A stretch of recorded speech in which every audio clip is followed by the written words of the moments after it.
Hello students, welcome back to TH classes. आज के इस वीडियो में हम देखने वाले हैं पेंटिंग 332 के लिए most important question and answers. अगर आप सिर्फ इन क्वेश्चन आंसर्स को कर लेते हैं तो आपको कोई भी एक्स्ट्रा चीजें पढ़ने की जरूरत नहीं पड़ेगी और आपका जो पेपर है वो फर्स्ट क्लास और 100% आप उसमें पास हो जाओगे। अगर अभी तक आपने कुछ भी नहीं पढ़ा है, आप इस वीडियो को आराम से अपना टाइम निकाल कर देख लीजिएगा। वीडियो थोड़ी लेंथी हो जाएगी, लेकिन इसमें मैंने सारे इम्पोर्टेंट टॉपिक्स कवर किए हैं। जो important question and answers bar bar repeat हो रहे हैं वो सारे मैंने इसमें कवर किए हैं। और इसके अलावा इसमें सारे के सारे चैप्टर्स कवर हैं, मतलब आपको एक्स्ट्रा कोई भी अलग वीडियो देखने की जरूरत नहीं है। हालांकि आप मेरी एक और वीडियो है जो आप देख सकते हैं चाहे तो, आपके पास अगर टाइम हो तो, ठीक है। लेकिन अगर आप इस वीडियो को देखते हैं तो आराम से आपके जो मार्क्स हैं, आपको इसमें पास होने के लिए पासिंग मार्क्स इसमें यहाँ पर पेंटिंग में 8 मार्क्स लेके आने पड़ते हैं। और वैसे इसका जो टोटल होता है वो 24 मार्क्स का हालांकि ये पेपर होता है, ठीक है। होता ये 30 मार्क्स का है, लेकिन इसके जो 20% है ये आपके जो टीएमए होते हैं उसमें जाते हैं 20%। तो यहाँ पर ये जो पेपर आपका माना जाएगा 24 का, तो इसमें सिर्फ आपको 8 से 9 नंबर लाने होते हैं पास होने के लिए, जो हर एक बच्चा लेकर आ सकता है। प्रैक्टिकल इसका 70 मार्क्स का होता है, तो ये आपकी एक बहुत बड़ी एडवांटेज है कि अगर आप प्रैक्टिकल में भी अच्छा कर रहे हैं, टीएमए में भी अच्छा कर रहे हैं और थ्योरी में भी आप अच्छा करते हैं, तो यहाँ पर आपको इस पेपर में पर्टिकुलरली 90 to 95 मार्क्स आराम से मिल जाते हैं। सो आपको इस पेपर के लिए घबराने की जरूरत नहीं है। इस वीडियो को आप देख लो, ये सारी चीजें आप पढ़ लो जो मैं आपको आगे पढ़ाऊंगी, और एक्स्ट्रा कुछ भी आपको करने की जरूरत नहीं है। सो सबसे पहले तो मैं आपको यहाँ पर आपका सिलेबस दिखाना चाहूंगी कि सिलेबस आपका क्या है, ठीक है। उस हिसाब से फिर मैं आपको क्वेश्चंस भी दिखाऊंगी। चलिए तो पहले हम सिलेबस देख लेते हैं। ये रहा आपका थ्योरी का सिलेबस। इसमें आप लेसन भी देख सकते हैं, सारे लेसन हैं। और उसके सामने आपके देखिए जो आपका फर्स्ट मॉड्यूल है वो 12 नंबर का आएगा, सेकंड मॉड्यूल आपका 12 नंबर का आएगा, और इस हिसाब से आपके 24 मार्क्स बनते हैं। और लास्ट में जो मॉड्यूल 3 है वो मॉड्यूल फोक पेंटिंग का है, वो 6 नंबर का आएगा। 30 नंबर का आपका पूरा पेपर बनेगा, जिसमें से 20% वेटेज आपकी टीएमए को भी जाती है, जैसा कि मैंने आपको ऑलरेडी बताया। 70 नंबर आपका प्रैक्टिकल होता है। तो यहाँ पर पास होने के लिए आपको ज्यादा जो है मेहनत करने की जरूरत नहीं पड़ती है, लेकिन आपको अगर बहुत अच्छे नंबर लाने हैं तो प्लीज थ्योरी की तरफ भी आप ध्यान जरूर दीजिएगा। अब मैं आपको आपके इम्पोर्टेंट क्वेश्चन आंसर्स दिखा देती हूँ, जो कि आपको बहुत जरूरी है और आपको करने ही कर। आपका जो फर्स्ट चैप्टर है वो है सिंधु घाटी सभ्यता से रिलेटेड, और आपका इसका पहला ही क्वेश्चन बनता है कि सिंधु घाटी सभ्यता की विशेषताओं का उल्लेख कीजिए। यहाँ पर मैं हिंदी मीडियम वाले बच्चों को दिखाऊंगी ये सारे important question answers, and then आपका इंग्लिश मीडियम की वीडियो आएगी, ठीक है। इसका जो पीडीएफ है वो आपको हमारे टेलीग्राम चैनल टीएच क्लासेस पर मिल जाएगा, उसको आप ज्वाइन करके रखिएगा, ठीक है। पीडीएफ भी आपको मैं जल्दी अवेलेबल करवा दूंगी जो बच्चे पीडीएफ चाहते हैं।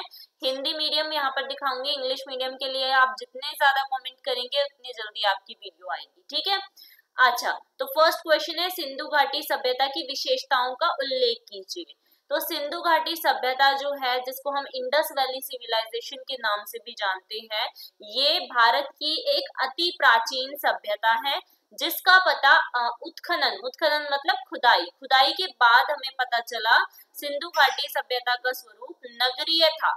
मतलब ये जो सभ्यता थी ये कैसी थी, नगरीय सभ्यता थी। जैसा कि आप इस फोटो में देख भी पा रहे होंगे, सारी इमेजेस मैंने साथ में लगाई है। पेंटिंग एक ऐसा सब्जेक्ट है जिसमें अगर आप इमेजेस को लेकर चलेंगे तो आपको इजीली याद हो जाएगा सारी चीजें, ठीक है। इसलिए मैंने इमेजेस भी लगाई हैं। यहाँ पर आप देखिए, ये जो आपको सिंधु घाटी सभ्यता दिखाई देती है वो एक नगरीय सभ्यता दिखाई देती है, और यहाँ पर नगर योजना काफी अच्छी थी। आप यहाँ पर देख सकते हैं ब्रिक्स वगैरह भी इन्होंने लगाई हुई है, सारी चीजें, ईंटों का प्रयोग ये लोग करते थे। और इसकी जो आधार सामग्री है वो मोहनजोदड़ो, हड़प्पा, चन्हुदड़ो, कालीबंगा, लोथल, बनावली आदि से प्राप्त होती है। कई बार सिंधु घाटी सभ्यता के आपके स्थान आ जाते हैं, कौन कौन से हैं, तो आपके सारे स्थान ये रहे। ये मोहनजोदड़ो जो है वो अभी फिलहाल पाकिस्तान में पड़ता है, ठीक है। इसका एक मेन, सिंधु घाटी सभ्यता को हम हड़प्पा सभ्यता के नाम से भी जानते हैं और इसको हम सिंधु सभ्यता के नाम से भी जानते हैं, मोहनजोदड़ो सभ्यता के नाम से भी जानते हैं। यहाँ पर जो सड़कें थी, जो नगर थे, वो चौड़ी चौड़ी सड़कें थी, पूरब से पश्चिम और उत्तर से दक्षिण दिशा की ओर ये सड़कें थी। ये सड़कें एक दूसरे को प्राय समकोण पर काटती थी। इसका मतलब ये जो ऐसी सड़कें होती थी ना, ये समकोण पर एक दूसरे को ऐसे काटती थी और इस प्रकार प्रत्येक नगर अनेक खंडों, मोहल्लों में बंट जाता था। यहाँ पर इस पिक्चर में आप देख पा रहे होंगे कि यहाँ पर अलग अलग मोहल्ले दिखाई दे रहे होंगे आपको। कोई एक यहाँ मोहल्ले में रह रहा है, कोई इस साइड रह रहा है, तो ऐसे मोहल्लों में ये सड़कें एक दूसरे को काटती थी। एक सड़क 11 मीटर चौड़ी थी जो संभवतः राजमार्ग रही होंगी। नगर की सभी सड़कें राजमार्ग से मिलती थी। राजमार्ग यानी कि जहां पर राजा रहता था वो वाला मार्ग, ठीक है। नगरों में जल निकास का भी समुचित प्रबंध था। सड़कों के किनारे नालियां थी जो पक्की और ढकी होती थी। इनमें मेन होल भी बनाया जाता था। तो यहाँ पर ये जो नालियां थी, जो कि आज के समय में, मतलब ये वाली एक सभ्यता ऐसी है, सिंधु सभ्यता, जो कि उस टाइम पे बहुत ही ज्यादा डेवलप्ड सभ्यता थी, ठीक है। यहाँ पे जल निकास का भी पूरा प्रबंध इन लोगों ने किया हुआ था और इसके अलावा नालियां भी इन्होंने किनारों पर घरों के बनाई हुई थी, पक्की नालियां बनाई हुई थी, ढकी होती थी। और वो नालियां मतलब ऐसा नहीं कि नाली है तो खुली छोड़ दी, ठीक है, ढकी होती थी। बीमारी का भी इन्होंने पूरा ध्यान रखा कि किसी को ऐसा ना हो। मेन होल भी यहाँ पर बनाया जाता था। अच्छा, जो इम्पोर्टेंट टॉपिक्स है उनको मैंने हाईलाइट कर दिया है इसमें इम्पोर्टेंट पॉइंट्स को, तो आप आराम से उनको फिर देख सकते हैं। सेकंड आपका क्वेश्चन आता है, सिंधु घाटी सभ्यता की कलाकृति के अंतर्गत मातृदेवी कलाकृति की विशेषताओं को बताइए। ये आप सामने अपने स्क्रीन पर देख पा रहे होंगे। ये एक मातृदेवी की मूर्ति है जो सिंधु घाटी सभ्यता की खुदाई के बाद हमें प्राप्त हुई थी। हमें कई बार क्वेश्चन में पूछ लिया जाता है मातृदेवी की मूर्ति के बारे में बताइए, तो उत्तर इसका हो जाएगा मोहनजोदड़ो से उत्कीर्ण में प्राप्त मातृदेवी की मूर्ति अपनी अद्भुत विशेषता के लिए न केवल भारत वरन विश्व की प्राचीन मिट्टी की मूर्तियों में विशिष्ट स्थान रखती है। तो मतलब ये कहाँ से प्राप्त हुई है? हमें मोहनजोदड़ो से प्राप्त हुई थी, ठीक है। ये सिर्फ भारत में प्रसिद्ध नहीं है, ये जो मिट्टी की मूर्ति है ये प्राचीन युग से ही विश्व में प्रसिद्ध है। मूर्ति का रंग लाल है, जैसा कि आप देख पा रहे होंगे, ये लाल रंग की मूर्ति है और इसका आकार कितना है? 8.5 इंटू 3.5 सेंटीमीटर। माथे पर 2 अर्धगोलाकार दीपों को सजाया गया है। यहाँ पर आप देख सकते हैं कि यहाँ पर आधे गोल तरीके से बनाए हुए 2 दीप सजाए गए हैं। ऐसा लगता है यहाँ पर जैसे कि कोई दीपक जलाता होगा, है ना, ऐसा लगता है ना। मूर्ति के गले में मनके हैं, आप ये देखिए यहाँ पर ये जो मनके हैं, मनके यानी कि छोटे छोटे गोल गोल मोतियों के हार, ठीक है। तथा इनकी आंखें, नाक, होंठ और अन्य अंगों को सुंदरता के साथ बनाया गया है। मतलब इसकी जो आंखें हैं, होंठ हैं, नाक है, वो सारी बहुत अच्छे से बनाई गई हैं। और कलाकार ने चिकनी मिट्टी को आटे की तरह गूंथकर अपनी उंगलियों की सहायता से इसे बनाया है। फिर लकड़ी के छोटे छोटे औजारों की सहायता से मूर्ति पर बारीक काम किया है। छाया में मूर्ति को याची तरह सुखाया गया है। मतलब ये कैसी मूर्ति है? इसको चिकनी मिट्टी से बनाया गया है, आटे की तरह चिकनी मिट्टी को बहुत अच्छे से गूंथ कर और फिर इसको हाथ की उंगलियों की सहायता से जो मूर्तिकार है उसने बनाया है, ठीक है। आगे बढ़ लेते हैं। नेक्स्ट आपका क्वेश्चन आता है कई बार बैल वाली मुहर से। बैल वाली मुहर की विशेषताएं बताइए, या फिर बैल वाली मुहर से आप क्या समझते हैं। यहाँ पर आप ये मुहर देख भी पा रहे होंगे, ये कुबड़ वाली एक बैल की मुहर है। ठीक है, ये आपकी मुहर जो मतलब सिक्के होते थे पहले के, वहां पर उन सिक्कों पे अंकित ये बैल है, और बाकी हम इसके बारे में पढ़ते हैं। बैल वाली मुहर, मुहर पर अंकित एक चित्र है जिसे मोहनजोदड़ो एक बहुत ही ज्यादा आप कह सकते हैं इम्पोर्टेंट स्थान है। यहाँ से बहुत सारी चीजें बरामद हुई थी कि खुदाई स्थल से प्राप्त किया गया है। ठीक है, मतलब मोहनजोदड़ो की जब खुदाई की गई तो यहाँ से हमें कुबड़ वाली बैल की मुहर मिली। ये आकार में 2.5 इंटू 2.5 इंटू 1.4 सेंटीमीटर है। बैल वाली मुहर की सबसे उल्लेखनीय विशेषता उसकी दो लंबी सींगे, जो यहाँ पर आप देख रहे होंगे, ये वाली सींग। ठीक है, और आगे के दोनों पैरों के मध्य से मुंह तक लटकती चादर। देखिए यहाँ पर आगे के जो दो पैर है ना, वहां तक ये चादर लटक रही है, और शरीर और अन्य भागों को सजीवता से किया गया चित्रण है। यहाँ पर आप देख रहे होंगे कि इस बैल को इतना सुंदर, इतने अच्छे तरीके से बनाया है कि ये एकदम सजीव, मतलब बिल्कुल ऐसा लगता है कि रियल है ना। तो इसीलिए मैंने यहाँ पर फोटोज लगाई हैं ताकि आपके दिमाग में इनकी इमेजेस फिट हो जाए। आपको पेपर में अगर ऐसा क्वेश्चन आए तो आप आराम से अपनी इमेजेस को रिकॉल करके इनको लिख पाए। अगला क्वेश्चन, सिंधु घाटी के आभूषणों का उल्लेख कीजिए। तो सिंधु घाटी से हमें बहुत सारे आभूषण मिले थे, जो कि आप अपनी स्क्रीन पर देख रहे हैं, और इसके हमें कई बार बोला जाता है कि इनके आभूषणों के बारे में बताइए। तो सिंधु घाटी की कलाकृति के अंतर्गत आभूषण के रूप में गले के हार, नेकलेस, तो ये रहे आपके गले के हार और नेकलेस। ठीक है, उसके विषय में उल्लेख किया गया है।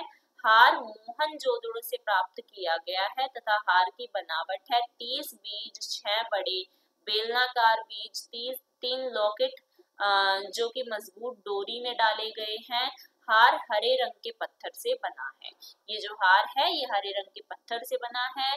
इसमें जो लॉकेट है वो बहुत मजबूत है, 3 लॉकेट हैं, तो ये बहुत मजबूत है, और इसको डोरी में डाला गया है। यहाँ पर आप ये डोरी देख पा रहे होंगे, इसमें ये डाला गया है। ठीक है, और ये मोहनजोदड़ो अगेन बहुत ही ज्यादा इम्पोर्टेंट स्थान है, इसको आपको याद रखना है, जहां से हमें बहुत सारी चीजें मिली हैं, जिसमें सिर्फ आभूषण भी एक है। ठीक है, ये यहाँ से प्राप्त किया गया है। आगे बढ़ लेते हैं। 5th क्वेश्चन है आपका, कला के क्षेत्र में अशोक का योगदान क्या था। तो अशोक मौर्य वंश का एक महान शासक था। ठीक है, उसने बहुत सारी चीजें बनवाई थी। ये जो है ये अशोक का बनाया गया सांची का स्तूप है।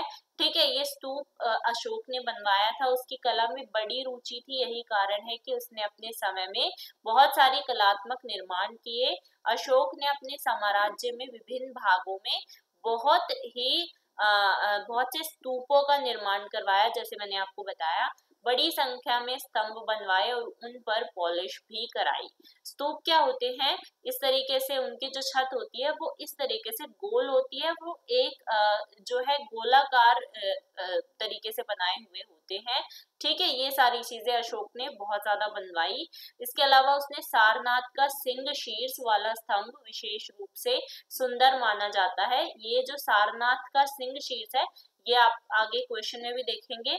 ठीक है, ये स्तंभ बहुत ज्यादा सुंदर माना जाता है, ये अशोक ने बनवाया था, जिसमें हमें सिंह यानी शेर, हस्ती यानी हाथी, अश्व यानी घोड़ा, वृषभादि यानी कि सांड, इनकी मूर्तियां एक साथ बनी हुई दिखाई देती हैं।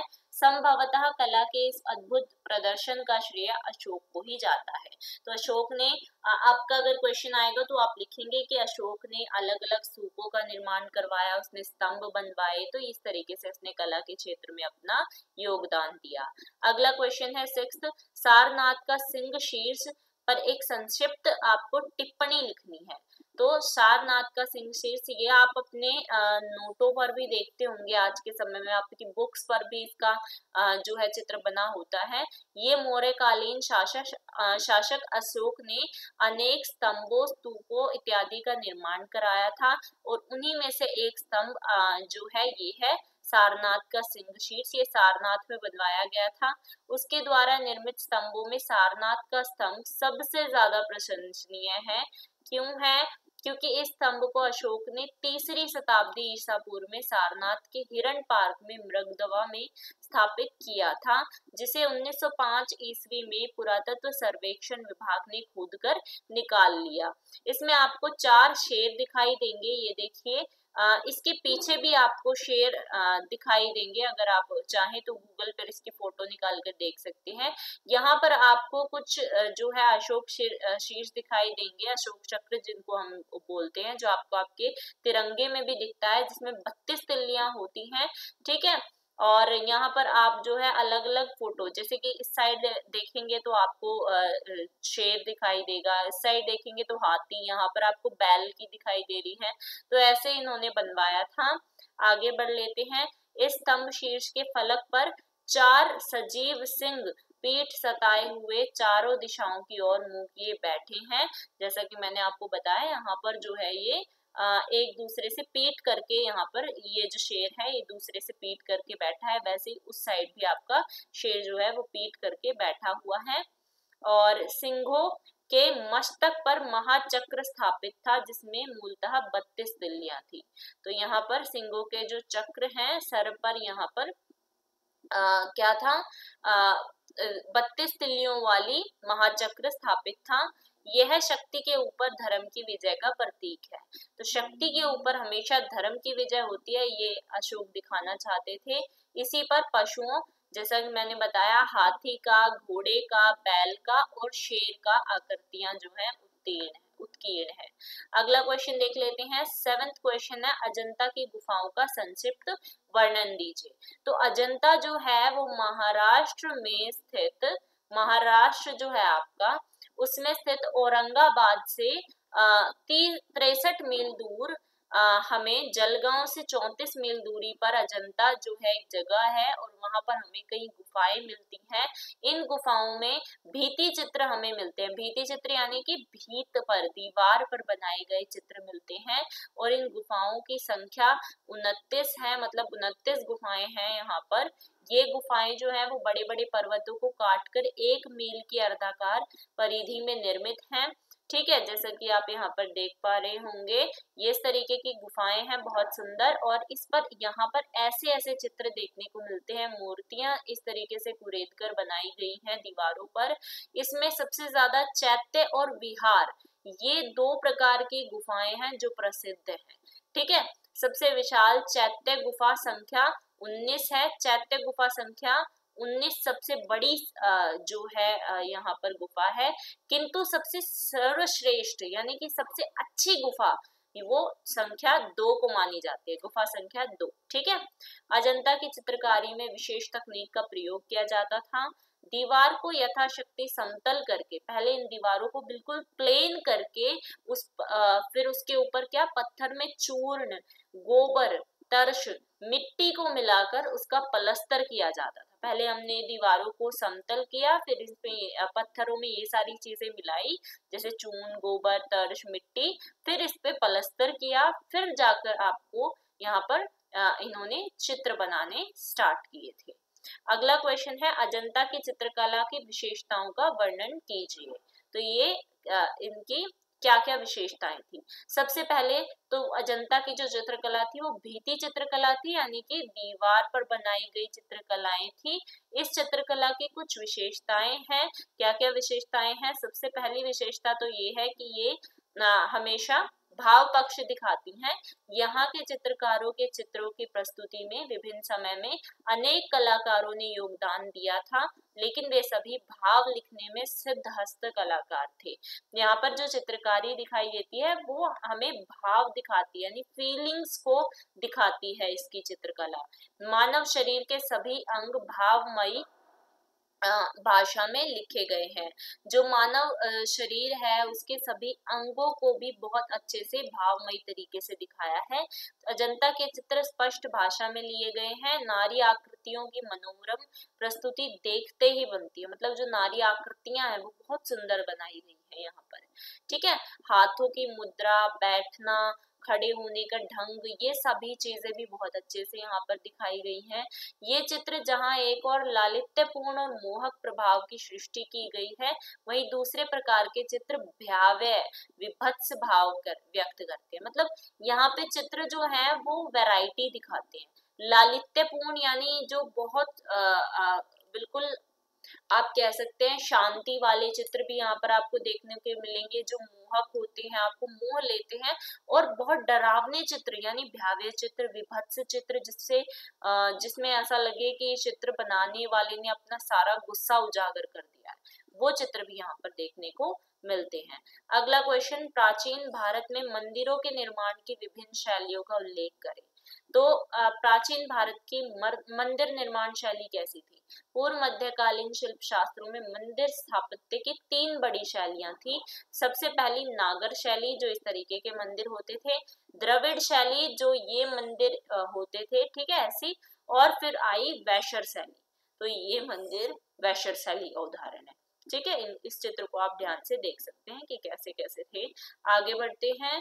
नागर शैली के बारे में यहाँ पर लिखी हुई है सारी बातें, आप चाहें तो इसको पढ़ सकते हैं। जैसे कि सबसे पुराने उदाहरण गुप्तकालीन मंदिरों में विशेषकर देवगढ़ के दशावतार मंदिर, ठीक है, भीतर गांव के ईंट निर्मित मंदिर में मिलते हैं। मतलब ये ऐसा क्वेश्चन है जो कि नॉर्मली आपका पूछा जा सकता है, लीस्ट आस्क्ड क्वेश्चन है। ठीक है, तो इस पर ज्यादा आप टाइम वेस्ट मत कीजिएगा, इसको एक बार बस पढ़ लीजिएगा। ठीक है, आगे बढ़ लेते हैं। ये पूरा द्रविड़ शैली और वैशर शैली के बारे में भी है यहाँ पर नीचे। और फिर हम 10th क्वेश्चन पे आते हैं अपने। 10th क्वेश्चन है आपका, महिषासुर मर्दिनी मूर्ति पर टिप्पणी कीजिए। बहुत इंपॉर्टेंट क्वेश्चन है। ठीक है, इसमें आता ही आता है ये क्वेश्चन, चाहे आपको 1 मार्क में आए चाहे 2 मार्क में आए। तो ये है महिषासुर मर्दिनी की एक मूर्ति। महिषासुर मर्दिनी हिंदू देवी दुर्गा को कहा गया है यहाँ पर। जैसा कि आप देख भी रहे होंगे कि यहाँ पर दुर्गा माँ की एक प्रतीक बनाया गया है। इन्होंने महिषासुर नामक राक्षस को मारकर देवताओं को इससे मुक्ति दिलाई थी। ये स्टोरी तो सभी जानते हैं कि माँ दुर्गा ने महिषासुर नाम का जो राक्षस था, महिषासुर मर्दिनी यानी महिषासुर को मारने वाली, मर्दन करने वाली, उसका महामाया माँ जगदम्बिका ने देवताओं को वरदान दिया था कि वो भीषण अनिष्टप्रद समय में प्रकट होकर दैत्यों का नाश करेंगी। माता नित्य होती हुई भी बार बार प्रकट होती हैं। तो ये मूर्ति हमें ये दिखाती है कि माँ ने किस तरह से महिषासुर का वध किया था और इसके अलावा कैसे देवताओं की रक्षा की थी। ठीक है, अब आगे बढ़ते हैं। 11th क्वेश्चन है, एलिफेंटा की त्रिमूर्ति प्रतिमा का वर्णन कीजिए। तो ये एलिफेंटा की त्रिमूर्ति प्रतिमा है जिसमें कि हमें भगवान शिव, भगवान ब्रह्मा और भगवान विष्णु का जो है अवतार देखने को मिलता है। त्रिमूर्ति यानी त्रिदेवों के बारे में यहाँ पर हमें मिलता है देखने को। त्रिमूर्ति सदाशिव की गूढ़ छवि को उत्तर दक्षिण अक्ष के अंत में राहत में उकेरा गया था। यह चित्र के गुफाओं के प्रवेश द्वार पर है और एलिफेंटा की प्रसिद्ध त्रिमूर्ति है। यहाँ पर हमें भगवान ब्रह्मा द क्रिएटर जिसने कि पूरा संसार बनाया है, भगवान विष्णु जो कि संरक्षक हैं, हमारी रक्षा करने वाले हैं, भगवान शिव द डिस्ट्रॉयर जो सब का नाश कर सकते हैं, उनकी हमें मूर्तियां दिखाई देती हैं जो तीनों एक साथ लगी हुई हैं। 3 सिर वाले शिव की 20 फुट ऊंची यह चौकोर प्रतिमा मूर्ति त्रिमूर्ति एक शानदार है और इसे भारतीय कला की उत्कृष्ट कृति माना जाता है।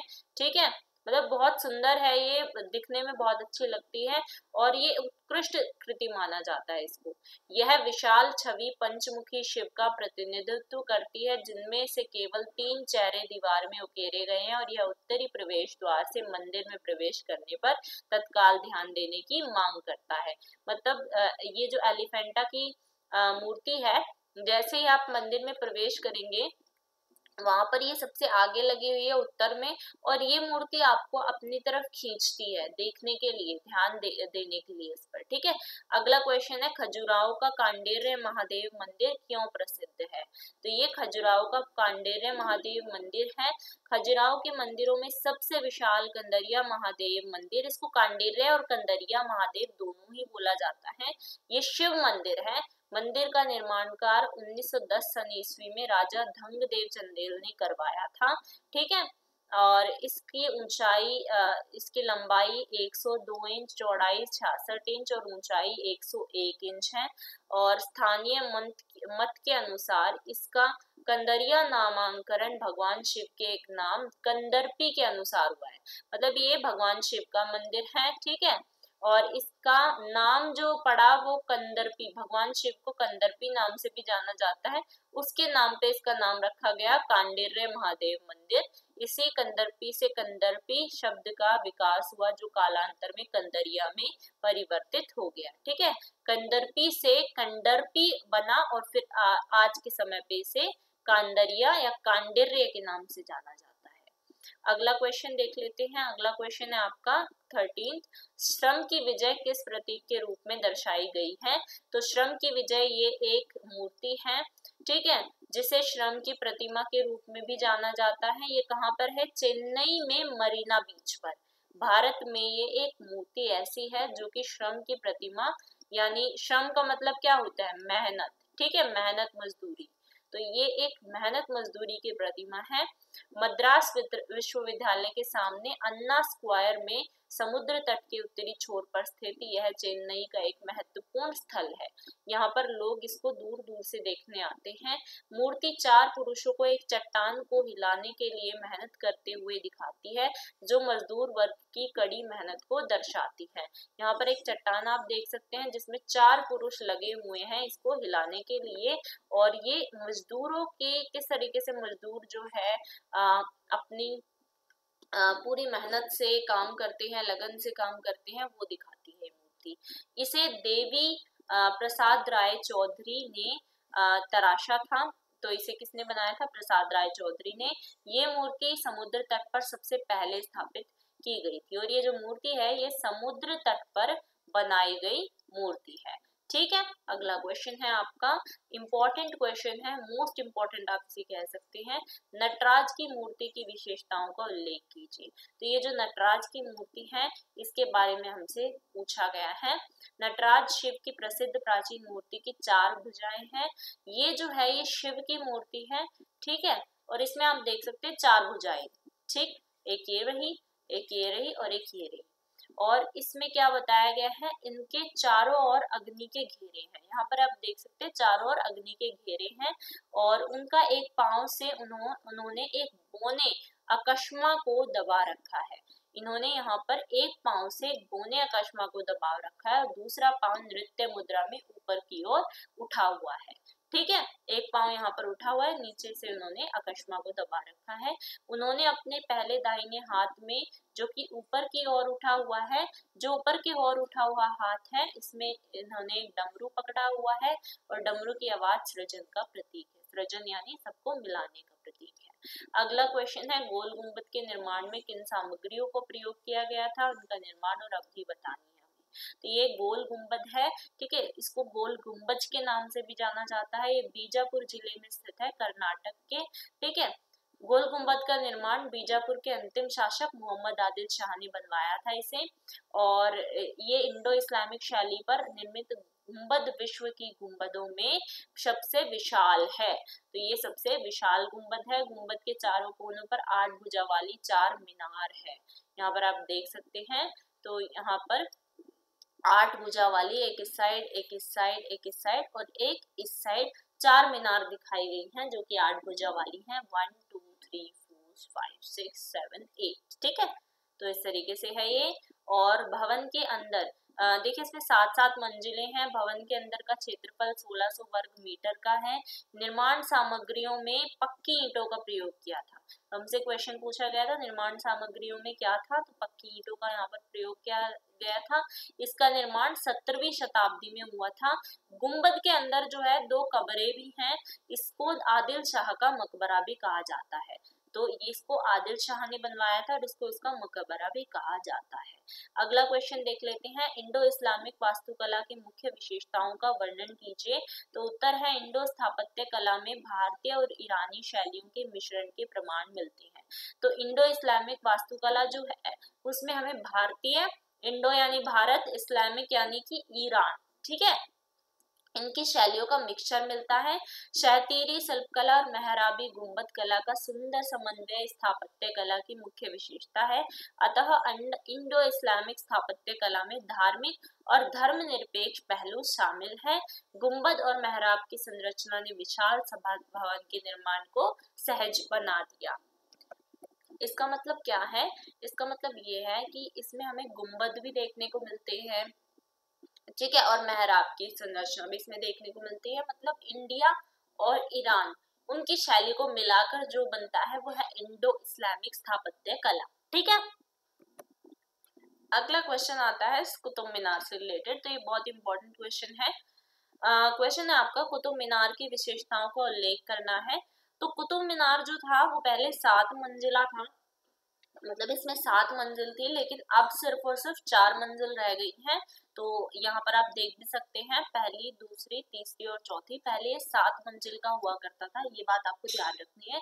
ये कहाँ पे स्थित है? दिल्ली में, दक्षिण दिल्ली में महरौली बाग में स्थित है। ये ईंट से बनी विश्व की सबसे ऊंची मीनार है और ये बहुत ज्यादा दर्शनीय स्थल है। आजकल आप भी देखते होंगे, मतलब बहुत सारे ऐसे लोग हैं जो कि इसको देखने के लिए आते हैं। दर्शनीय यानी देखने वाला स्थल, ठीक है, मॉन्यूमेंट है ये। और इसकी ऊंचाई 73 मीटर है, मतलब 239.5 फीट है, और व्यास जो है वो इसका इतना मीटर है, जो ऊपर जाकर शिखर पर 2.75 मीटर हो जाता है। तो ऊपर आप देख सकते हैं यहाँ पर 2.75 मीटर इसका व्यास हो जाता है। मीनार के चारों ओर बने अहाते में भारतीय कला के कई उत्कृष्ट नमूने हैं, जिनमें से अनेक इसके निर्माण काल 1192 के हैं। ये कब बना था? 1192 में ये बना था। यह परिसर यूनेस्को द्वारा विश्व धरोहर के रूप में स्वीकृत किया गया है। मतलब यूनेस्को ने जो है कुतुब मीनार को स्वीकृत किया है, मतलब एक जो है बहुत अच्छा दर्शनीय स्थल इसको माना जाता है। कहा जाता है कि ये मीनार पास के 27 किला को तोड़कर और दिल्ली विजय के उपलक्ष्य में किला के मलबे से बनाई गई थी।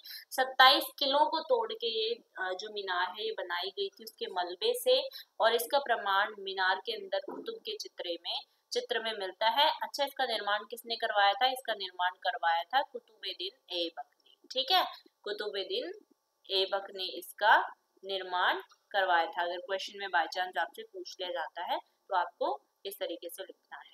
अच्छा, 18th क्वेश्चन ताजमहल के बारे में है। ताजमहल को मुगल वास्तुकला का अच्छा नमूना मानने के 3 कारण हमें लिखने हैं। तो मुगल सम्राट शाहजहां के समय में मुगल वास्तुकला अपने चरम शिखर पर थी। ताजमहल उन्हीं सभी वास्तुकलाओं के उदाहरण में सर्वप्रसिद्ध है। शाहजहां ने इसको बनवाया था, मुगल सम्राट था शाहजहां, ठीक है। उसके टाइम पे वास्तुकला बहुत ज्यादा ऊपर, मतलब टॉप पे थी, और उसने जो ताजमहल बनवाया था वो सबसे ज्यादा प्रसिद्ध है। ताजमहल मुगल वास्तुकला का उत्कृष्ट नमूना है। इसकी वास्तु शैली फारसी, तुर्क, भारतीय और इस्लामी वास्तुकला के घटकों का अनोखा सम्मेलन है, ठीक है।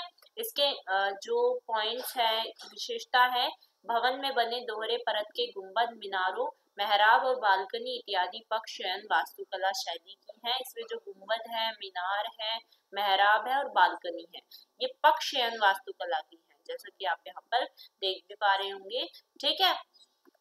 अरबी लिखावट है इस पे, बहुत सुंदर और शुद्ध रूप में यहाँ पर इसमें पत्थरों में खोदकर भवन में लगाई गई अरबी लिखावट यहाँ पर देखने को मिलती है। भवन के अंगों का आपसी अनुपात पक्ष शयन शैली का है। आगे बढ़ लेते हैं। अगला क्वेश्चन है, जहांगीर के हाथ में मैडोना का चित्र। ये जहांगीर है, इनके हाथ में मैडोना का चित्र है, किसके द्वारा बनाया गया है? इस चित्र में कौन सा प्रभाव स्पष्ट है? ये जो चित्र है वो अबुल हसन ने बनाया था, वो भी टेम्परा टेक्निक से, ठीक है। मुगल लघु शैली में बने इस चित्र में पश्चिमी प्रभाव स्पष्ट है। इसमें हमें पश्चिमी यानी वेस्टर्न प्रभाव देखने को मिलता है, वेस्टर्न इफेक्ट देखने को मिलता है। जहांगीर शैली की समृद्ध विशेषताओं को इस चित्र में दर्शाया गया है। जहांगीर की मुख्य आकृति प्रोफाइल में बनाई गई है। यहाँ पर ये जहांगीर दिखाई देते हैं, मैडोना का चित्र ये लिए हुए दिखाई देते हैं। आगे बढ़ते हैं। अकबर कालीन चित्रकला का वर्णन कीजिए। यानी अकबर के काल में जो चित्रकलाएं बनाई जाती थी उनका हमें वर्णन करना है। अकबर के काल में चित्रकला को विशेष प्रोत्साहन मिला। उसके संरक्षण में उनके अनेक देशी चित्रकारों ने ख्वाजा अब्दुस मद और मीर सैयद अली से चित्रकला का अध्ययन किया। अबुल फजल अकबर के दरबार के 17 प्रसिद्ध चित्रकारों का वर्णन करता है। अकबर के काल में मुगल चित्रकला कैसी थी? मुगल काल के चित्रों ने अकबर के शासन काल में विकास में बड़े पैमाने का अनुभव किया। ठीक है, ये आप देख पा रहे होंगे अकबर और मरियम उज़ ज़मानी का जो है चित्र बनाया गया है उसके काल में, क्योंकि जो अकबर था वो महाकाव्यों, कथाओं, इन सब में रुचि रखता था, तो उसके काल के चित्रों में हमें रामायण, महाभारत, फारसी महाकाव्य, इन पर आधारित चित्र भी देखने को मिल जाते हैं। अकबर द्वारा शुरू की गई सबसे प्रारंभिक पेंटिंग परियोजनाओं में से तूतीनामा महत्वपूर्ण थी। ठीक है, तो तूतीनामा उन्होंने सबसे प्रारंभिक पेंटिंग मानी जाती है। अगला क्वेश्चन है, जहांगीर काल में चित्रकला के अंतर्गत बाज जो चित्र बनाया गया था उसके चित्र का हमें वर्णन करना है। तो मुगल सम्राट जहांगीर के समय में चित्रकारी अपने को उत्कर्ष पर थी। उस्ताद मंसूर और अबुल हसन जहांगीर ने नादिर उल अस और नादिर उद्दगा की उपाधि प्रदान की थी। उस्ताद मंसूर पक्षी विशेषज्ञ चित्रकार थे। तो उस्ताद जो मंसूर थे वो पक्षियों के ऊपर बहुत अच्छी चित्रकारी करते थे। उसने दुर्लभ पशुओं, विरले पक्षियों और अनेकों पुष्प के अनेक चित्र बनाए थे, जिसमें कि बाज का चित्र बहुत ज्यादा महत्वपूर्ण है। ठीक है, तो ये आपका बाज का चित्र है। ये इसमें जो बाज है उसकी आकृति अनोखी है, पीली। यहाँ पर जो आप पीली पृष्ठभूमि मतलब बैकग्राउंड देख पा रहे होंगे उस पे सफेद और भूरे रंग में बाज यहाँ पर बनाया गया है। ठीक है, जिसने उसको स्वाभाविक रूप से चित्रित किया गया है, बहुत ज्यादा प्रशंसनीय है, मतलब वर्ल्ड वाइड ये प्रशंसनीय है। बाज की आंख में क्रूरता के भाव को स्पष्ट रूप से दिखाया गया है। अगर आप इसकी आंखों में देखेंगे तो क्रूरता दिखाई देगी, मतलब गुस्सा सा दिखाई देगा इसकी आंखों में। ठीक है, अगला क्वेश्चन है ढोला मारू से रिलेटेड। ढोला मारू एक जो है पेंटिंग है, ये ढोला मारू रादुहा प्रेम कथा और उस पर आधारित लघु चित्र मेरू रागनी का विवरण दीजिए। राजस्थान के सबसे चर्चित प्रेम कहानी ढोला मारू की मानी जाती है। ये पेंटिंग जो है यहाँ पर ये ढोला और मारू दिखाई देते हैं। ये प्रेम कहानी इनकी बहुत ज्यादा चर्चित मानी जाती है। आज भी इस प्रेमी जोड़े का जिक्र यहाँ के लोकगीतों में होता है। कहा जाता है कि नरवर के राजा नल के 3 साल के पुत्र साहल कुमार का विवाह बचपन में उस समय के जांगलू देश अब बीकानेर के पुंगल नामक ठिकाने के स्वामी पंवार राजा बिंगल की पुत्री से हुआ था। और इनकी प्रेम कहानी जो प्रसिद्ध है ये घोड़े पर हमें दिखाई देते हैं और इस चित्र को आपको ध्यान में रखना है। अगला क्वेश्चन, राजस्थानी चित्रशैली के विभिन्न केंद्रों के नाम लिखिए। बहुत इंपॉर्टेंट क्वेश्चन है। ठीक है, आ जाता है कई बार कि राजस्थानी चित्रशैली के विभिन्न जो है केंद्र कौन कौन से हैं। तो राजस्थानी शैली के चित्र के केंद्र है राजस्थान का क्षेत्र। ठीक है, बुंदेली शैली जिसको हम बुंदेलखंड क्षेत्र में मानते हैं, पहाड़ी शैली पंजाब और गढ़वाल वाला क्षेत्र, और सिख शैली। ठीक है, अब इसके इम्पोर्टेंट केंद्र हैं जयपुर, मेवाड़, नाथद्वार, उदयपुर, जोधपुर, बीकानेर, कोटा बूंदी, नागौर, किशनगढ़, अलवर और शेखावटी। ठीक है, ये सारे इसके क्षेत्र हैं। अब अगला क्वेश्चन है, बनी ठनी चित्र की विशेषता पर प्रकाश डालिए। ये बनी ठनी पेंटिंग है, इसकी क्या क्या विशेषताएं हैं। बनी ठनी या हम इसे बनी ठनी के नाम से भी जानते हैं, ये एक भारतीय चित्रकला है जो किशनगढ़ चित्रकला से संबंधित है। इसकी रचना किसने की थी? निहाल चंद ने की थी। ठीक है, कई बार आपका आ जाता है निहाल चंद के बारे में बताइए, तो निहाल चंद ने जो है एक राजस्थानी चित्रकार थे। इन्होंने इस पेंटिंग की रचना की थी बनी ठनी। आप इस तरीके से जोड़कर लिख सकते हैं। इसको भारत यानी राजस्थान की मोनालिसा भी कहा जाता है। इस पेंटिंग को भारत की या राजस्थान की मोनालिसा कहा जाता है। बनी ठनी तो राजस्थानी शब्द है, इसका हिंदी में मतलब होता है सजी धजी। ठीक है, ये स्वयं रसिक बिहारी के नाम से कविता करती थी। अब इसका मतलब क्या है? ये जो पेंटिंग है ये राधा को दिखाती है कि वो कृष्ण के लिए, राधा जी जो है वो कृष्ण के लिए बन ठन कर तैयार होकर उनका इंतजार करती हुई इस पेंटिंग में दिखाई देती है। अगला क्वेश्चन देख लेते हैं। 25th क्वेश्चन है, पहाड़ी शैली को किस दूसरे नाम से जाना जाता है? तो पहाड़ी शैली को आपके पहाड़ी कलम के नाम से भी जाना जाता है। अगला क्वेश्चन, पहाड़ी चित्रकला के मुख्य केंद्रों के नाम बताने हैं। तो गुलेर, कांगड़ा, जम्मू, गढ़वाल, धर्मशाल, ये सारे पहाड़ी चित्रकला के मुख्य केंद्र हैं। अगला क्वेश्चन, गीत गोविंद पर आधारित राधा की प्रतीक्षा में कृष्ण चित्र का हमें वर्णन करना है। तो ये आपका चित्र है जिसमें कि राधा की प्रतीक्षा में श्री कृष्ण दिखाई देते हैं, इसका वर्णन करते हैं। श्री कृष्ण के आने पर अति मान करती हुई राधा उपालंब से भरे वचनों के द्वारा उनके प्रति अपना रोष आक्रोश प्रकट करती हैं। मतलब श्री कृष्ण जी जब राधा से मिलने के लिए आते हैं तो वो गुस्से में राधा उनसे अपना गुस्सा दिखाने के लिए, अपना प्रेम दिखाने के लिए उनके पास नहीं आती हैं और उनकी सखियां उनसे वेट करवाती हैं। इधर जो राधा की सखी होती हैं वो राधा से मान को छोड़ने का अनुरोध करती हैं। उधर स्वयं श्री कृष्ण राधा के रूप सौंदर्य की प्रशंसा के ब्याज से उसकी चाटुकारिता करते हुए उसे मनाने और अपने अनुकूल बनने की चेष्टा करते हैं।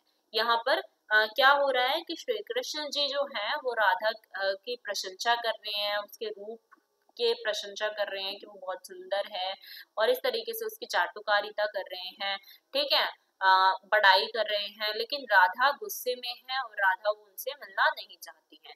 राधा की जो सखियां हैं वो भी कह रही हैं उनसे मिलने के लिए, अपना मान छोड़ने के लिए, मान छोड़ना यानी कि जो उनका अहंकार है उसको छोड़कर उससे मिलने जाए। इस तरीके से ये पेंटिंग बनाई गई है। अगला क्वेश्चन है 28, देवी सरस्वती के चित्र का वर्णन कीजिए। तो देवी सरस्वती का चित्र जो ये चित्र है ये तंजौर शैली पर आधारित है, जिसे हम तंजावर शैली के नाम से भी जानते हैं। चित्रकार जो है वो चित्रगरा कृष्ण अप्पा ने इस चित्र को 19वीं शताब्दी में चित्रित किया गया था। तो किसने बनाया था इसको? चित्रगरा कृष्ण अप्पा ने। चित्र में देवी सरस्वती को वीणा बजाते हुए दिखाया गया है, ठीक है। यहाँ पर आप देख रहे हैं कि यहाँ पर देवी को वीणा बजाते हुए दिखाया गया है। देवी के 4 हाथ हैं और वो सिंहासन पर बैठी हुई है, ये सिंहासन है उनका और इनके 4 हाथ दिखाए गए हैं। चित्र की साज सज्जा सुंदर ढंग से की गई है और इसका मूल भाग भारतीय शास्त्रीय कला पर आधारित है, ठीक है। अगला क्वेश्चन है, तंजौर शैली की चित्रकला दूसरी शैलियों से कैसे भिन्न है और क्यों है? तो वो हमें बताना है। तंजौर शैली या इसको हम तंजावर शैली के नाम से भी जानते हैं। इसकी ये क्वेश्चन बहुत इंपॉर्टेंट है, ये बहुत बार आपसे पूछा जाता है कि इसकी चित्रकला दूसरी चित्रकलाओं से कैसे भिन्न है। तो ये देख लीजिए, ये इस तरीके की तंजौर चित्र शैली होती है। तंजौर पेंटिंग 3 फिनिश में आती है, क्लासिक, मुहर लगी और असाधारण, ठीक है। तो तंजौर जो पेंटिंग होती है वो हमें क्लासिक पेंटिंग 3 फिनिश में आती है, क्लासिक पेंटिंग मुहर में आती है और असाधारण में आती है। इसमें क्या होता है, 22 कैरेट सोने की पन्नी की उच्च गुणवत्ता का उपयोग यह सुनिश्चित करने के लिए किया जाता है कि यह पीढ़ियों तक रहता है। इसमें जो पेंटिंग्स या इसमें जो चित्रकारी की जाती है उसमें आप यहाँ पर भी देख सकते हैं 22 कैरेट सोने का प्रयोग किया जाता है कि आगे तक, सदियों तक ये पेंटिंग जीवित रहे। तंजौर चित्रकला की विशेषता यह है कि चित्रों में आकृतियों में गोल शरीर और अंडे के आकार की शानदार आंखें होती हैं और पर्दे और मेहराब से घिरी होती हैं। यहाँ पर भी आप देख सकते हैं, इसमें एक गोल शरीर दिखाया गया है, यहाँ पर जो आंखें हैं वो अंडे के आकार की दिखाई गई हैं और पीछे आप पर्दे देख सकते हैं, मेहराब देख सकते हैं, ये सारी चीजें यहाँ पर होती हैं जरूर। और ये पेंटिंग अंधेरे कमरे में रोशनी करती है। कलाकार तब कैनवास पर सूक्ष्म चित्रों को चित्रित करते हैं, जबकि चूना, पत्थर और बंधन पदार्थ के पेस्ट का उपयोग चित्रों में आभूषणों को उकेरने और उकेरने के दौरान किया जाता है। तंजौर चित्रों के स्तंभ, कपड़े, मेहराब और सिंहासन विभिन्न रंगों के सोने के पत्तों, रत्नों से सुसज्जित होते हैं। तो इसके जो सिंहासन होते हैं वो अलग अलग रंगों के होते हैं ना, यहाँ पर भी आप देख सकते हैं सोने के रंगों के। यहाँ पर जो पत्ते होते हैं वो भी अलग रंगों के सुसज्जित होते हैं। अगला क्वेश्चन है, दक्कन चित्र शैली का संक्षिप्त वर्णन हमें करना है। तो ये एक प्रमुख भारतीय चित्रकला शैली है। इस शैली का प्रधान केंद्र बीजापुर था। तो दक्कन का जो प्रधान केंद्र था वो क्या था? बीजापुर। किंतु इसका विस्तार गोलकुंडा, अहमदनगर राज्यों में भी मिलता है। रागमाला के चित्रों का चित्रांकन इस शैली में विशेष रूप से किया गया। इस शैली के महान संरक्षकों में बीजापुर के अली आदिल शाह और उसके उत्तराधिकारी इब्राहिम शाह थे। भारतीय चित्रकला के इतिहास की सुदीर्घ परंपरा एक लंबे समय से दिखाई देती है। और यहाँ पर ये पेंटिंग भी आप देख पा रहे होंगे, ये है दक्कन चित्रकला शैली, ठीक है। और इसके प्रमाणिक उदाहरण गुफा चित्रों में प्रारंभ होते हैं। इसके जो हमें उदाहरण देखने को मिलते हैं ये गुफा चित्र शैली है, मतलब गुफाओं में ये ज्यादा देखने को मिलती है। आदि काल में कलाकार सीमित साधनों से ही सही शिलाओं पर ही आत्मा अभिव्यक्ति कर लेता था, जो धीरे धीरे शिलाओं से भित्ति चित्रों में परिवर्तित हुई। शिला यानी कि जो आपकी पत्थर की जो आप कह सकते हैं शिलाएं होती हैं, उन पर पहले ही पेंटिंग बनाई जाती थी, लेकिन धीरे धीरे ये पेंटिंग फिर गुफाओं में बनाई जाने लग गई। अगला क्वेश्चन है कंपनी चित्र शैली से रिलेटेड। तो क्वेश्चन है आपका, कंपनी शैली से आप क्या समझते हैं और इसे पटना शैली क्यों कहा जाता है, इसकी विशेषताओं का उल्लेख हमें करना है। ठीक है, 3 क्वेश्चन एक साथ हैं। तो अंग्रेजों के भारत आगमन से यहाँ की कला और संस्कृति भी काफी प्रभावित हुई। इस पश्चिमी प्रभाव से जिस नवीन कला शैली का विकास हुआ उसे कंपनी शैली कहते हैं। तो जैसे अंग्रेज भारत में आए, यहाँ पर वो अलग अलग चीजें लेकर आए, कला लेकर आए, संस्कृति उन्होंने अलग काफी प्रभावित करी। इस पश्चिमी शैली का मतलब ये जो वेस्टर्न यहाँ पर प्रभाव पड़ा, उसका नवीन कला शैली जो है उससे जब विकास हुआ उसका, तो उसको हम कंपनी शैली के नाम से जानते हैं। 18वीं सदी के अर्धांश में मुर्शिदाबाद के कलाकार में कुछ पटना आकर बस गए और वहीं चित्रकारों द्वारा व्यावसायिक दृष्टि से जो चित्र बनाए गए वह पटना शैली के नाम से विख्यात हुए। अब क्या हुआ, जब इस शैली का विकास हुआ, वेस्टर्न प्रभाव हम पर पड़ा, इस तरीके से चित्र इस पे बनते हैं। यहाँ पर कुछ ऐसे 18वीं सदी में क्या हुआ, मुर्शिदाबाद में कुछ लोग पटना जाकर यहाँ से बस गए और फिर वहां पर वो चित्र बनाने लग गए, इसलिए यहाँ पर इस शैली को पटना शैली के नाम से भी जाना जाता है। इसकी विशेषताएं हैं मुगल और यूरोपियन शैलियों के यथार्थवादी तत्वों का सम्मिश्रण और छाया प्रकाश द्वारा वास्तविकता लाने का प्रयत्न। इसमें मुगल और यूरोपियन शैली का मिक्स होता है, ठीक है, यथार्थवादी जो मिक्स है वो होता है इसमें, और यहाँ पर छाया प्रकाश के द्वारा वास्तविकता लाई जाती है। चित्र बहुत ही छोटे छोटे बनाए और विदेशी कागज का प्रयोग इसमें किया गया, जिसमें अबरक का पन्ना, हाथी दांत कागज प्रमुख हैं। प्राय चेहरे 1.5 चश्मों का बनाए गए हैं, ठीक है। अगला क्वेश्चन है 32वां, रावण और जटायु चित्र का वर्णन हमें करना है। ये इस तरीके से रावण और जटायु का चित्र है, ठीक है, ये रहा, जिसमें कि जटायु जो है वो रावण से माता सीता की रक्षा करते हुए दिखाई देता है। रावण और जटायु चित्र राजा रवि वर्मा की कलाकृति है। तो किसने बनाया था इसको, राजा रवि वर्मा ने। उन्होंने तेल रंगों का प्रयोग कर नव शास्त्रीय शैली में जो है ये चित्र बनाया था। तेल रंग यानी कि जो ऑयल वाले रंग होते हैं उनसे ये बनाया गया है।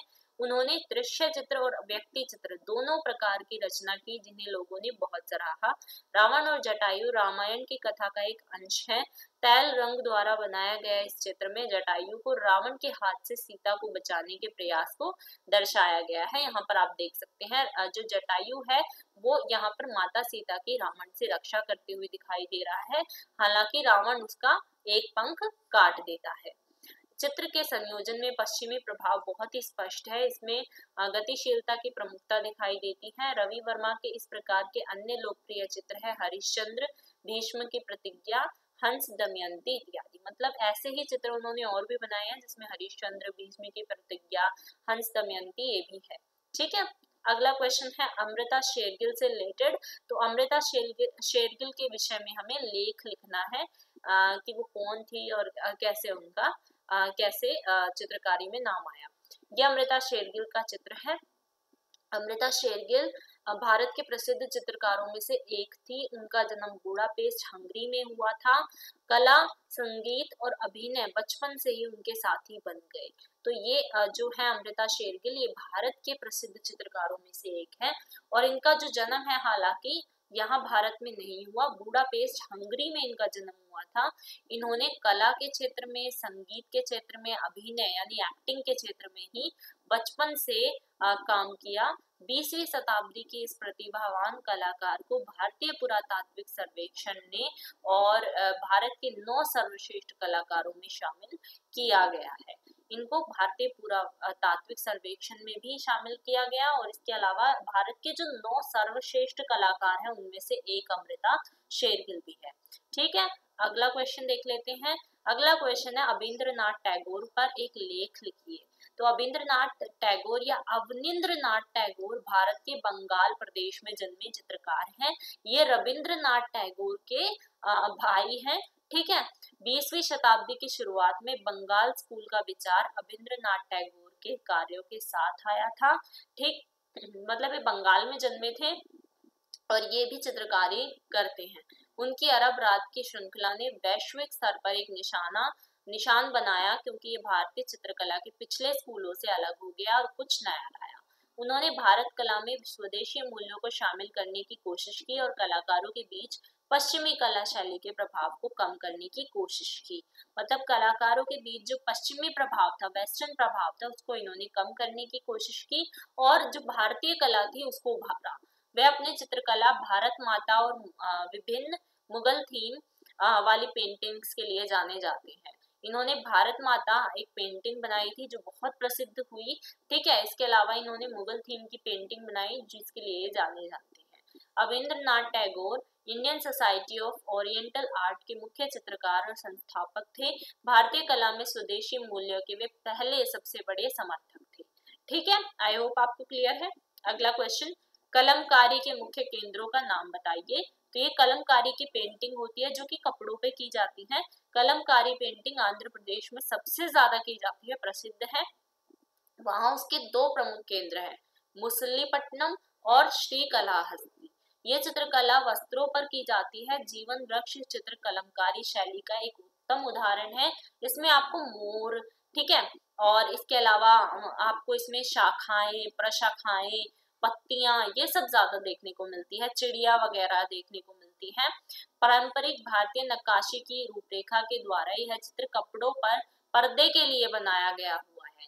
ठीक है, मतलब पर्दे पर इसका यूज किया जाता है। पेड़ की शाखा, प्रशाखाएं, पत्तियां, इनके साथ साथ चिड़िया और इसमें 2 मोर या फिर मोर भी आपको दिखाई देते हैं, जैसा कि आप देख पा रहे होंगे। अगला क्वेश्चन देख लेते हैं।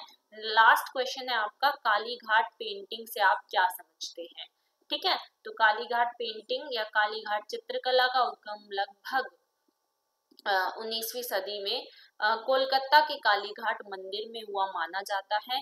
ये तरीके की कालीघाट पेंटिंग्स होती हैं। इस चित्रकला में मुख्यतः हिंदू देवी देवताओं और उस समय पारंपरिक किंवदंतियों के पात्रों के चित्रण विशेषतः देखने को मिलते हैं। कालीघाट पेंटिंग में जो है ये पेंटिंग्स कालीघाट मंदिर से स्टार्ट हुई थी कोलकाता के, और इसमें ज्यादातर हिंदू देवी देवताओं की पेंटिंग हमें देखने को मिलती है। प्राचीन समय में इस कला के चित्रकार विभिन्न देवी देवताओं का चित्रण इस कला द्वारा लोगों को पट चित्रों में गा गा कर सुनाया करते थे। इन चित्रों की विशेषता यह थी कि इसमें रामायण, महाभारत और भारत से लिए गए चित्रण पुराने समय से होता आया है। तो इसमें यहाँ पर हमें रामायण, महाभारत और भारत से मतलब जो पुराने चित्र होते थे वो सारे हमें देखने को मिलते थे। फिलहाल ये है माता सरस्वती की कालीघाट की पेंटिंग। ठीक है, इसमें माँ काली की भी कालीघाट की पेंटिंग बनाई जाती है। तो यहाँ पर ज्यादातर देवी देवताओं की पेंटिंग होती है। महाभारत, रामायण से ली गई पेंटिंग होती है जो कि रिलेटेड टू हिंदुइज्म होती है। ठीक है, और यहाँ पर आपकी वीडियो हो जाती है कंप्लीट। आई होप आपको वीडियो पसंद आई होगी। वीडियो अगर पसंद आई हो तो लाइक जरूर कर दीजिएगा हमारी इस मेहनत के लिए, और शेयर जरूर करिएगा। कमेंट करके मुझे जरूर बताइएगा कि आपको वीडियो कैसी लगी। और इस अगर वीडियो को आपने पूरा एंड तक देखा है और अभी तक चैनल को सब्सक्राइब नहीं किया है तो सब्सक्राइब जरूर कर लीजिए हमारे चैनल टीएच क्लासेस को। आगे आने वाली वीडियोस आपके लिए बहुत हेल्पफुल रहेंगी, और ये मेरा वादा है कि अगर आपने यहाँ तक इस वीडियो को देखा है तो आपको पास होने से कोई नहीं रोक सकता। पेंटिंग को आप क्लियरली आसानी से पास कर लेंगे इस वीडियो को एंड तक देखने पर। ठीक है, इंग्लिश मीडियम वाले बच्चे परेशान ना हो, ये इसकी जो इंग्लिश मीडियम की वीडियो है वो भी जल्दी ही अपलोड आपके चैनल पर हो जाएगी। और थैंक्स फॉर वॉचिंग।